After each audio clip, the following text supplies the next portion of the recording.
আপনারা যদি মেগাপারি official promo code ভিআইটিবিডি ব্যবহার করে অ্যাকাউন্ট খুলেন তাহলে শুরুতেই আপনার 100% বোনাস পাবেন। অ্যাপসটি যদি আপনার ফোনে না থাকে তাহলে আপনারা গুগল ক্রোম বা অন্য কোনো ব্রাউজার থেকে সার্চ দিয়ে অ্যাপটি ইনস্টল করে নেবেন, কারণ অ্যাপসটি প্লে স্টোরে পাওয়া যায় না।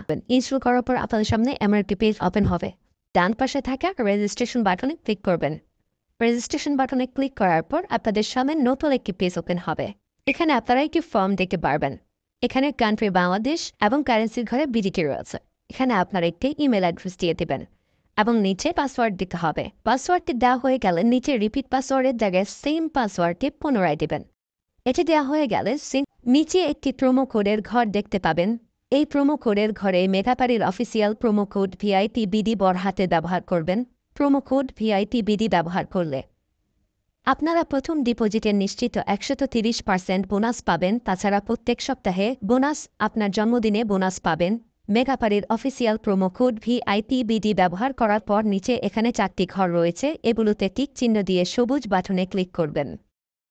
পারবেন এটি রোবট ভেরিফিকেশন। রোবট ভেরিফিকেশন শেষে আপনাদের সামনে এরকম একটি ইন্টারফেস শো করবে। এখানে সিম্পলি সেন্ড করে ক্লিক করুন। সিম্পলি ইমেলটি চেক করে ওটিপি কোডটি নিয়ে এখানে বসিয়ে দেবেন এবং পরবর্তীতে নিচে থাকা অ্যাক্টিভেট অপশনে ক্লিক করবেন।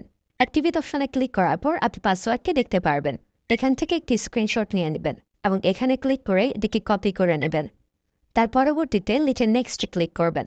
এখন ভেরিফাই করার জন্য সিম্পলি নিচে থাকা মেনু আইকনে ক্লিক করবেন। এখানে সবার উপরে থাকা পার্সোনাল প্রোফাইল এখানে ক্লিক করবেন বা ফিল ইন পার্সোনাল ডেটা এখানে ক্লিক করবেন। দেখতে পারবেন আপনাদের সামনে নতুন একটি ফর্ম এসেছে। এখানে ফার্স্ট নেমের জায়গায় আপনার নামের প্রথম অংশ, সারনেমের জায়গায় আপনার নামের শেষ অংশ দিয়ে দিবেন এবং মিডল নেমের জায়গায় আপনার নামের মধ্যে কোনো অংশ থাকলে সেটি দিয়ে দেবেন। ডেট অফ বার্থের ঘরে আপনার এনআইডি কার্ড অনুসারে জন্ম তারিখটি দিয়ে দেবেন এবং প্লেস অফ বার্থের জায়গায় আপনার জন্মস্থানের নামটি লিখে দেবেন।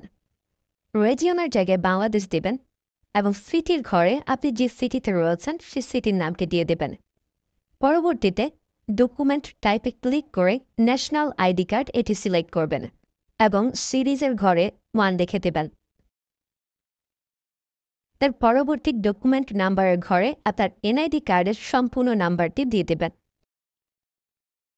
তারপরে ডেট অফ ইস্যুর ঘরে এনআইডি কার্ডের ব্যাক সাইডে অর্থাৎ পেছনের অংশে একটি ইস্যু ডেট দেখতে পারবেন, সেই তারিখটি এখানে দিয়ে দেবেন এবং ইস্যু বাই বাংলাদেশ লিখে দেবেন। এটি হয়ে গেলে নিচে লাল রঙের টিক আইকনে ক্লিক করে দেবেন। নাম্বার অ্যাড করার জন্য ফোন নাম্বারের পাশে লিঙ্ক অপশনটিতে ক্লিক করবেন। এখানে ক্লিক করার পর এরকম একটি পেজ ওপেন হবে। এখানে 0 ব্যতীত বাকি নাম্বারগুলো দিয়ে দিবেন। নাম্বারটি দেওয়া হয়ে গেলে সেটি নিচে থাকা নেক্সট বাটনে ক্লিক করবেন। নেক্সট বাটনে ক্লিক করার পর আবার একটি রোবট ভেরিফাই আসবে। রোবট ভেরিফিকেশন সাকসেস হলে এরকম একটি পেজ ওপেন হবে। সিম্পলি নিচে থাকা সেন্ড করে ক্লিক করবেন। এখানে আপনি যে নাম্বারটি দিয়েছেন সেই নাম্বারে একটি ওটিপি কোড চলে যাবে। ওটিপি কোডটি দিয়ে দিলাম এবং অ্যাক্টিভেটে ক্লিক করলাম। এবার আমার অ্যাকাউন্টটি ভেরিফাইডভাবে ক্রিয়েট হয়েছে। অ্যাকাউন্টে টাকা ঢোকানোর জন্য সিম্পলি আপনারা নিচে থাকা মেনু বাটনে ক্লিক করবেন এবং মেনু বাটনে ক্লিক করার পর এই অপশনটিতে ক্লিক করবেন। এখানে আপনারা নগদ, বিকাশ আরও অনেকগুলো অপশন পেয়ে যাবেন। যে আমি বিকাশের মাধ্যমে টাকা ঢুকিয়ে দেখাচ্ছি। প্রথমে আমি বিকাশ সিলেক্ট করলাম এবং অ্যামাউন্টের ঘরে সিম্পলি আপনি যত টাকা ঢোকাতে যাচ্ছেন সেই অ্যামাউন্টটি বসিয়ে দেবেন। বলে রাখছি, এখানে যখন যে নাম্বার দেখবেন তখন সে নাম্বারে টাকা পাঠাতে হবে। পরবর্তীতে অ্যাকাউন্ট নাম্বারের ঘরে আপনি যে নাম্বার থেকে ক্যাশ আউট করেছেন সেই নাম্বারটি এবং ট্রানজ্যাকশন আইডির ঘরে সেই ট্রানজ্যাকশন আইডিটি লিখে দেবেন। এটি লিখে কনফার্মে ক্লিক করে দেখতে পারবেন ডিপোজিট রিকোয়েস্ট ক্রিয়েটেড সাকসেসফুলি দেখাচ্ছে।